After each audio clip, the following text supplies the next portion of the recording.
धेरै दिन भयो नानीसँग नबोलेको। ऊ भ्याउँदैन, कामबाट एकछिन फुर्सद हुन्न उसलाई। बोली सुन्न मन लाग्यो बाबु, फोन मिलाइदेऊ न। मास्ला घरे आमाइका बिहानै पसलमा आएर भनिन्।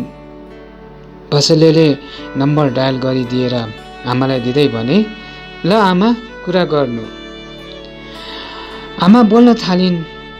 एकैछिनमा उज्याली खुसी हुँदै सोधिन्, कति भयो बाबु? कुरा गर्नु भयो त छोरासँग? गरे त बाबु, सन्चै रहेछ। धेरै बोल्न भ्याउँदैन उसले। हाकिम हो अफिसको, यसरी दिनहुँ बोल्न पाए पो। एउटा मोबाइल फोन ल्याइदिनु भन्नु न त छोरालाई, जति बेला जहाँ भए पनि बोल्न मिल्छ। ए हो है बाबु, म त्यसै गर्छु। नानी,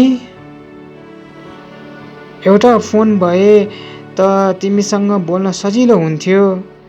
माता तीर्थ औँसीमा आमाको मुख हेर्न फोन गरेको, छोरासँग आमाले भनिन्।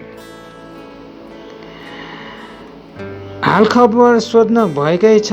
फेरि सहरको बसाइ, केटाकेटीको पढाइ, घर व्यवहार कति गाह्रो छ। अर्को महिना उनको जन्मदिनमा वृद्धाश्रममा खानपिन गराउने योजना पनि छ। बेकारमा त्यत्रो पैसा अहिले खर्च नगरौँ। यस लघुकथाको शीर्षक रहेको छ मन। यस लघुकथाकार हुनुहुन्छ जया शर्मा।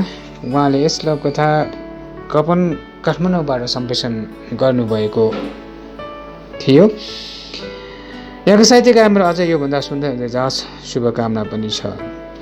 यदि लघुकथा तपाईँको र आवाज मेरो चाहनुहुन्छ भने तपाईँले तपाईँको लघुकथा smallworldtv@gmail.com या त तपाईँले मेरै फेसबुकको मेसेन्जरमा या त तपाईँले हाम्रो लघुकथा पाठशालामा सम्प्रेषण गरेर पनि सहयोग गर्न सक्नुहुनेछ। यो लघुकथालाई मसँग पुर्याउनको लागि साथ दिनुभएकोमा हाम्रो लघुकथा पाठशालाका एडमिन लता केसीजीलाई हितै आभार व्यक्त गर्न चाहन्छु। यो साथै सहयोग सधैँभरि यसरी नै रहिरहनेछ भन्ने आशा पनि लिएको छु भन्दै आजको लागि तपाईँको सहयात्री तपाईँबाट छुट्टिँदैछु, पुनः भेट्ने बाचासहित।